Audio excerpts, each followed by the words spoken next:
Amigos, ¿cómo están? Bienvenidos nuevamente. Aquí estamos reunidos para seguir compartiendo aspectos referidos a las teorías del aprendizaje, particularmente en lo que nos dice Jérôme Brunet en sus principios pedagógicos.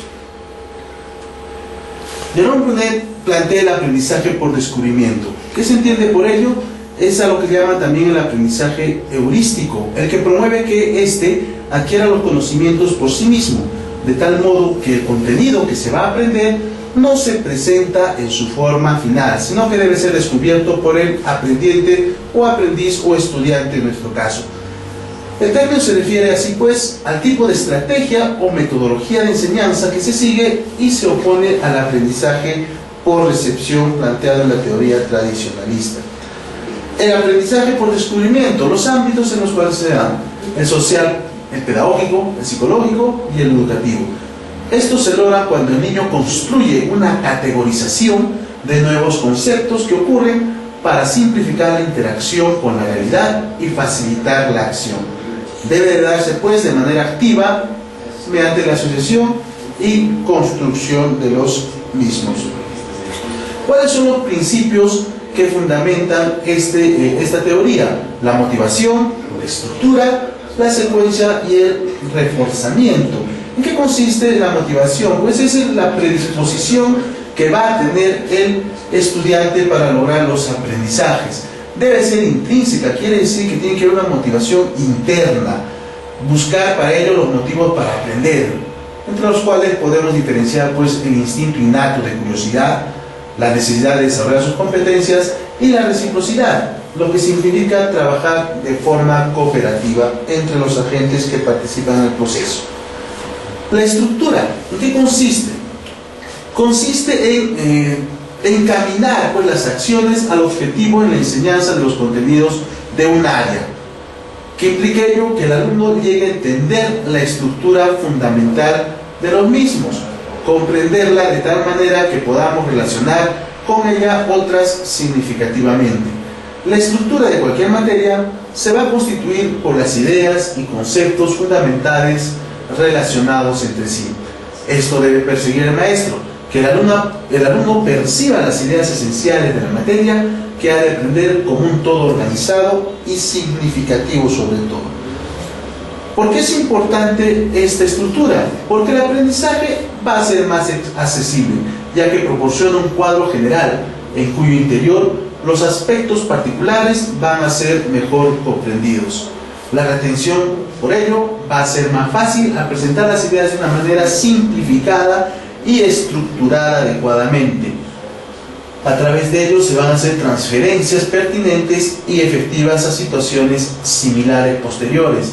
La comprensión de la estructura de este proceso va a permitir la aplicabilidad dentro y fuera del aula. Vale decir que no va a ser solo un aprendizaje receptivo para repetir durante una evaluación, sino que también para poder vincularlo con situaciones concretas en su contexto determinado. La organización y secuencia de contenidos. Cualquier conocimiento, como todos sabemos, puede ser comprendido por un estudiante y también puede ser enseñado por un docente, si es que ello va a ser presentado de forma sencilla y bien estructurada, teniendo en cuenta cómo se produce el desarrollo evolutivo. ¿Podemos enseñar cualquier conocimiento? Ausubel plantea que no es oportuno, que ello tiene que ser de manera paulatina de acuerdo a los niveles de desarrollo que tenga el aprendiz. El desarrollo cognitivo se da en 3 etapas según esta teoría. El edaptivo, que consiste en el conocimiento en acciones, coincide con el sensoriomotriz que plantea Piaget. El icónico, mediante el cual se le hace imaginar objetos sin necesidad de actuar. Piaget lo plantea esto dentro de su etapa preoperacional. Y el simbólico manifiesta sus experiencias en términos lingüísticos. Piaget determina esto que se da en las operaciones concretas y formales. Según Brunet, estas 3 etapas se dan de la siguiente forma, ¿no? Cuando la enseñanza debe tener o tiene presente estos 3 modos de conocer.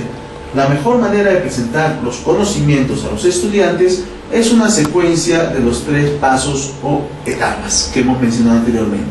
Para ello, Brunet propone un currículum en espiral, vale decir que vaya retroalimentándose permanentemente, Propone el aprendizaje por descubrimiento inductivo, lo que implica pues que el estudiante llegue a sacar sus propias conclusiones, y los profesores deben plantear situaciones y problemas adecuados y adecuadas que conduzcan a los alumnos a intentar descubrir las soluciones y las respuestas. El reforzamiento, según Brunet, es necesario porque ello va a favorecer al aprendizaje. Él defiende el aprendizaje por descubrimiento, que llevará al aprendizaje significativo. No descarta tampoco el aprendizaje memorístico ni el aprendizaje por recepción, ya que estos pueden ser un soporte para este descubrimiento. El aprendizaje por descubrimiento entonces va a tener su origen en el movimiento de educación progresiva, insatisfecha con la educación tradicional, cuyos principios ya hemos estudiado. Propugna una enseñanza en la que el estudiante es el centro y la educación como un proceso, aprender, a investigar, a descubrir. Dewey lo plantea como aprender por la acción. No se comunica al estudiante el concepto que tiene que aprender, sino que se espera que él lo induzca y lo descubra a partir de ejemplos, a partir de situaciones problemáticas. Este tipo de trabajo es más atractivo, divertido y motivador. Es importante dar al alumno la oportunidad de que experimente, de que se promueva el descubrimiento autónomo. El alumno debe ser capaz de descubrir por sí solo el principio que se le está proponiendo. Entonces, para ello, el docente debe secuenciar las actividades, plantear preguntas, ayudar y dirigir el proceso de descubrimiento, ofrecer una retroalimentación permanente, y a partir de los éxitos que puedan alcanzar, el docente puede ayudar al estudiante a enfrentarse a otros problemas que permitan adquirir conocimiento y la capacidad de descubrimiento. Para ello usa la inducción de lo particular a lo general, aunque no de manera exclusiva. Los inconvenientes que podemos tener generalmente cuando el niño no está muy bien motivado, no está muy bien preparado, puede ser un poco eficaz. El docente a veces oculta información, para ello tiene que estar muy bien preparado y proporcionar la que sea necesaria.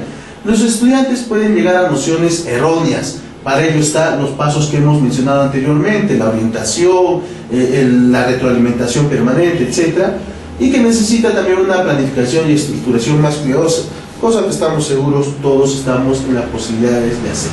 Por ejemplo, un ejemplo de este aprendizaje por descubrimiento es cuando planteamos pues acertijos por ensayo y error, y también cuando nosotros hacemos una serie de problemáticas que el estudiante tiene que encontrar los caminos para llegar a la solución.